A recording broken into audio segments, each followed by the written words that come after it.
Welcome back दोस्तों। पिछले session में हम लोगों ने कवर किया वो आर्क वेल्डिंग था। हमने टाइप्स ऑफ वेल्डिंग क्लियर किया। तो आर्क वेल्डिंग में हम लोगों ने मिग वेल्डिंग, टिक वेल्डिंग और जो ब्रेजिंग था ये हम लोगों ने कवर किया। स्टिक वेल्डिंग भी कवर किया। तो दोस्तों आज हम लोग करेंगे रेजिस्टेंस वेल्डिंग। दोस्तों बेसिकली रेजिस्टेंस वेल्डिंग 4 टाइप्स के होते हैं, 4 टाइप्स के होते हैं और ये पोल्यूशन फ्री वेल्डिंग होता है। इसमें कोई पोल्यूशन नहीं होता है, कोई कंज्यूमेबल्स भी नहीं लगते हैं। इसमें जो हमारे इलेक्ट्रोड रहते हैं उनके बीच में हम लोग मेटल को प्लेस करते हैं और हाई करंट, हाई प्रेशर पे पास करते हैं। तो जो मेटल का रेजिस्टेंस होता है वो रेजिस्टेंस के से जब हम करंट को पास करते हैं तो हीट होके मेल्ट होके और वो जॉइंट हो जाता है। तो दोस्तों जब आप इमेज में देख पा रहे हैं कि ये जो 2 इलेक्ट्रोड के बीच हम लोगों ने मेटल प्लेस किया और यहाँ पे जो वो जब हम प्रेस करते हैं मेटल को तो उसको स्क्वीज टाइम बोलते हैं। तो स्क्वीजिंग का टाइम में हम लोग करंट पास कराते हैं। दोस्तों आप जैसे कि इमेज में देख पा रहे हैं, ये जो ट्यूब हो, जो हमारे हैंड पंप का ट्यूब होता है, ये वो ट्यूब है। तो ट्यूब में जो वेल्डिंग होता है वो रेजिस्टेंस वेल्डिंग ही है। इसका एक छोटा सा एग्जाम्पल हमने आपको देने की कोशिश किया है। तो दोस्तों इसमें सिंपल सा हमारा एक जो हमारा पावर सोर्स है स्पॉट वेल्डिंग का, तो इसमें एक सिंपल सा एक ट्रांसफार्मर रहता है जो कि इलेक्ट्रोड को पावर सप्लाई करता है। तो इसमें दोस्तों हम लोग आगे देखेंगे कि स्पॉट वेल्डिंग क्या है, स्पॉट वेल्डिंग के बाद बट वेल्डिंग क्या है, बट वेल्डिंग के बाद सीम वेल्डिंग क्या है, सीम वेल्डिंग का एप्लीकेशन क्या है, फिर प्रोजेक्शन वेल्डिंग क्या है। तो दोस्तों अभी हम स्टार्ट करते हैं स्पॉट वेल्डिंग। स्पॉट वेल्डिंग में क्या है कि सिंपल से अगर 2 शीट को हमको अगर ज्वाइंट करना है तो आप उसको हमारे इलेक्ट्रोड के बीच में रख के और उसको हम हाई प्रेशर पे प्रेस करते हैं और करंट को पास करते हैं, जिससे कि एक वो डॉट बीच में एक डॉट शेप क्रिएट होता है जो कि स्पॉट वेल्डिंग हमारा इस तरह वर्क करता है। इसमें पेनिट्रेशन जो है 20 to 80% बेस्ट माना जाता है। सेम प्रोजेक्शन वेल्डिंग में क्या होता है कि हमारा एक बेस मेटल होता है और एक जिस नट को हमको ज्वाइंट करना रहता है उसमें एक छोटा लेग्स क्रिएट करते हैं और उसको हाई प्रेशर पे प्रेस करके और उस लेग्स को, जैसे कि आपने अभी देखा है नट के चारों कॉर्नर पे ही वेल्डिंग हुआ है, तो वहाँ पे उसके छोटे छोटे लेग्स रहते हैं जो कि प्रेस होने के बाद जब हम उसको करंट पास करते हैं तो लेग्स मेल्ट होके और बॉडी के साथ प्रॉपरली चिपक जाते हैं। तो दोस्तों आगे हम और कवर करेंगे, जैसे कि अगर हम उसका कुछ थ्योरेटिकल जो चीज़ें हैं वो हमने विकिपीडिया से लेने की कोशिश किया है। तो दोस्तों आप भी यहाँ पे पढ़ सकते हैं, लेकिन हम लोग बेसिकली प्रैक्टिकल बेस्ड नॉलेज को ही डिस्कस करेंगे। दोस्तों आपको पता है कि हमारा जो हम लोग जो थ्योरेटिकल वेल्डिंग है वो हम कितना भी कर ले, लेकिन प्रैक्टिकली जो डिस्कशन है वो ज़्यादा इम्पोर्टेंट है। तो दोस्तों हम लोग आगे के सेगमेंट में करेंगे। अभी आप देखिए दोस्तों कि स्पॉट वेल्डिंग है, स्पॉट वेल्डिंग में स्पॉट गन है। बेसिकली स्पॉट वेल्डिंग जो है वो रोबोट के लिए भी फिजिबल है। हमारे जो 4 व्हीलर इंडस्ट्रीज है उसमें उसके बॉडी को बनाने में इसका मेन रोल है। तो दोस्तों आइए हम डिस्क्राइब करते हैं एक छोटा सा एनिमेशन को लेके कि स्पॉट वेल्डिंग क्या है। तो दोस्तों आप जैसे कि देख पा रहे हैं अभी एक 2 सीट है, एक लोअर सीट है एक अपर सीट है और इसमें इलेक्ट्रिक करंट का हमने फ्लो करवाया। तो फ्लो करने के बाद ये बीच का जो मेटल है जहाँ पे आप इमेज में देख रहे हैं करंट पास हो रही है, ड्यू टू रेजिस्टेंस वो हीट हो जाता है। हीट होने के बाद वहाँ का जो मेटल है वो मेल्ट हो जाएगा और मेल्ट होने के बाद एक डॉट शेप बनाता है जो कि आप देख पा रहे हैं। और वो डॉट शेप जो है वो दोनों मेटल में कम से कम 20 to 80% होना चाहिए। अगर 80% से ज़्यादा होता है तो स्पॉट वेल्डिंग डिफेक्ट माना जाता है, उसको हम लोग स्पॉट पंचर हो गया है, ऐसा इंडस्ट्रियल लैंग्वेज में उसको हम लोग स्पॉट पंचर बोलते हैं। तो दोस्तों जितना टाइम वो प्रेस करके रखता है उसको स्क्यूज टाइम बोलते हैं।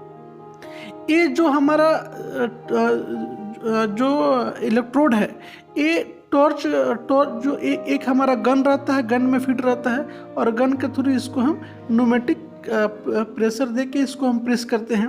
जब हम लोग इसको रोबोट एप्लीकेशन के लिए यूज करते हैं, जो रोबोट में रोबोट गन यूज होता है तो वो बेसिकली सर्वो बेस होता है, वो सर्वो से हम प्रेस करते हैं। जैसे दोस्तों आप लोगों ने देखा कि स्क्वीज करने के बाद जो डॉट शेप बना तो ये जो पेनिट्रेशन है 20 to 80% होना चाहिए और इस टाइप का एक शेप बनता है। अपर मेटल भी कुछ मेल्ट हो जाता है और एक हल्का सा स्लाइड बनता है। दोस्तों अगर ये एंगुलर हो गया तो वो भी एक डिफेक्ट माना जाता है।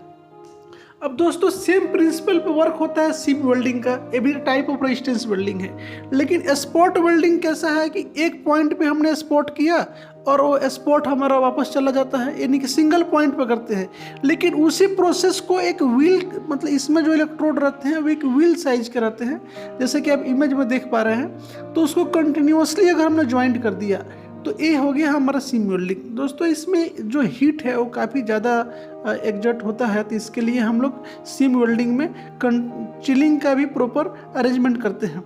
दोस्तों ये आपने देखा रेजिस्टेंस वेल्डिंग का एक टाइप है बट वेल्डिंग, जो कि हमारा ट्यूब मैन्युफैक्चरिंग प्रोसेस आप देख पा रहे हैं। और दोस्तों इसमें हम लोग पहले ट्यूब को हीट करते हैं, हीट करने के बाद उसको बेंड करके और उसको फोर्सफुली प्रेस करते हैं, जिससे कि वहाँ पे ओवरलैप होके और वो ज्वाइंट हो जाता है। फिर ज्वाइंट होने के बाद आगे हमारा चिलिंग यूनिट है, जिसमें कि हमारा ट्यूब जा रहा है और वहाँ पे बहुत सारे नोजल लगे हुए हैं जो कि इस पर वाटर स्प्रे कर रहे हैं। तो दोस्तों आगे हम आपको बताने जा रहे हैं कि प्रोजेक्शन वेल्डिंग क्या है। जैसे कि हमने इनिशियली डिस्कस किया कि इसमें एक छोटे से लेग्स बने रहते हैं। आपने एक देखा कि यहाँ पे एक ट्रेंगुलर शेप का लेग्स बना हुआ है। ये जब ऊपर से हम प्रेस करके करंट पास करेंगे तो हीट होके यहाँ पे एक पेनिट्रेट हो जाएगा अपर बॉडीज में और लोअर बॉडीज में। बेसिकली इसका जो यूज है वो हमारे जो छोटे छोटे नट लगाने के लिए होते हैं। जैसे कि आप एप्लीकेशन में देखें, अगर हमको जब हमारी बॉडी बाइक की या 4 व्हीलर के कोई भी कंपोनेंट्स बनते हैं तो उसमें छोटे छोटे से सीरीज फिट होने रहते हैं। तो फिट होने के लिए जो छोटे छोटे हमको नट की यूज होती है वो बेसिकली हम लोग प्रोजेक्शन वेल्डिंग के थ्रू ही उसमें वेल्डिंग करते हैं। और ये प्रोजेक्शन में जो नट का फिलिंग रहता है वो भी हमारा ऑटोमेटिक रहता है। जैसे कि दोस्तों आप देख पा रहे हैं कि ये जो छोटे से नट है इसमें भी छोटे से चारों कॉर्नर पे लेग बने हुए हैं और स्पार्क होने के बाद वो प्रॉपर ज्वाइंट हो गया। अब अगला जो वेल्डिंग है दोस्तों वो है बट वेल्डिंग। बट वेल्डिंग क्या है? बट वेल्डिंग भी सेम प्रोसेस है। इस वेल्डिंग का जो रेजिस्टेंस वेल्डिंग के जितने भी टाइप है इनका सबसे अच्छा हमको फीचर्स ये लगता है कि ये पोल्यूशन फ्री होते हैं। जैसे कि मिग वेल्डिंग है, टिग वेल्डिंग है। ये वेल्डिंग थोड़ा सा ह्यूमन बींग्स के लिए भी हार्मफुल होती है, क्योंकि इसमें मिग वेल्डिंग से फ्यूम्स निकलते हैं तो वो हमारे शरीर के लिए अच्छा नहीं रहते हैं। जो स्पार्किंग होती है, आर्क होती है, वो हमारे आँखों के लिए सही नहीं रहती है। सेम टिग वेल्डिंग में भी टिग वेल्डिंग मिग वेल्डिंग से अच्छा है कि उसमें नॉइज नहीं आता है, लेकिन वो भी उसमें भी फ्यूम्स आते हैं और आंखों को सेम प्रॉब्लम होता है। लेकिन रेजिस्टेंस वेल्डिंग में दोस्तों ऐसा कोई इशू नहीं है। ये सिंपल सा मेटल को 2 इलेक्ट्रोड आप जैसे देख पा रहे हैं कि इसमें लेफ्ट साइड और राइट साइड 2 इलेक्ट्रोड हैं। उन दोनों के बीच में एक हमारा फिक्स बेस है और दूसरा मूविंग इलेक्ट्रोड है। तो इसमें हमने 2 मेटल के पीसेस को, आपने देखा कि 2 रॉडों को एक इस साइड रखा और दूसरा अपोजिट साइड रखा। अब फिर से एक बार देखिए, तो इसमें दोस्तों एक को हमने क्लैंप किया है, हमारा फिक्स है, और अपोजिट साइड जो है ये हमारा मूवेबल है। अब इसको हम क्लैंप करेंगे, क्लैंप करने के बाद इन दोनों को हम बट करेंगे, बट करने के बाद हम इसमें करंट फॉलो करेंगे।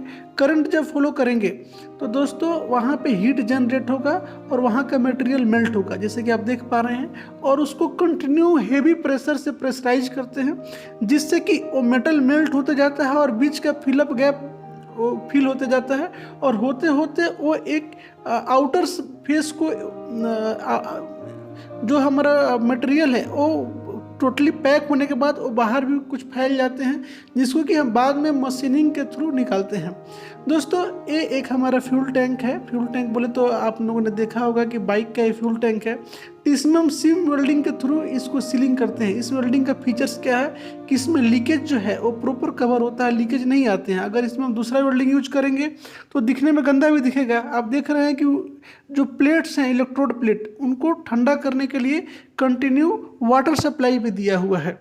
तो दोस्तों आशा करता हूं कि आप लोगों ने रेजिस्टेंस वेल्डिंग बहुत अच्छा से पढ़ा। ये वेल्डिंग बिल्कुल पोल्यूशन फ्री होता है।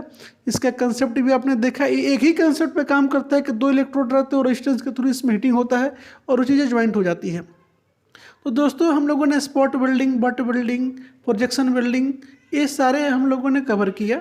सीम वेल्डिंग। तो दोस्तों आज आशा करता हूँ कि वीडियो आपको अच्छा लगा हो। अगर अच्छा लगा हो तो लाइक करके इनकरेज कीजिएगा। बहुत बहुत धन्यवाद। तो दोस्तों इस तरह हमारा रेजिस्टेंस वेल्डिंग और आर्क वेल्डिंग और इनके टाइप्स फिनिश्ड हो जाते हैं। लेकिन दोस्तों आगे हमारा डिफेक्ट्स क्लियर करना बाकी है। तो दोस्तों एक बार हमने वेल्डिंग सेशन कंप्लीट करेंगे, फिर उसके आगे हम लोग कवर करेंगे वेल्डिंग डिफेक्ट्स, जिसमें कि हम मिग वेल्डिंग के जो डिफेक्ट्स है वो काफ़ी ज़्यादा इश्यूज क्रिएट करते हैं, तो उसको हम लोग पहले करेंगे। धन्यवाद।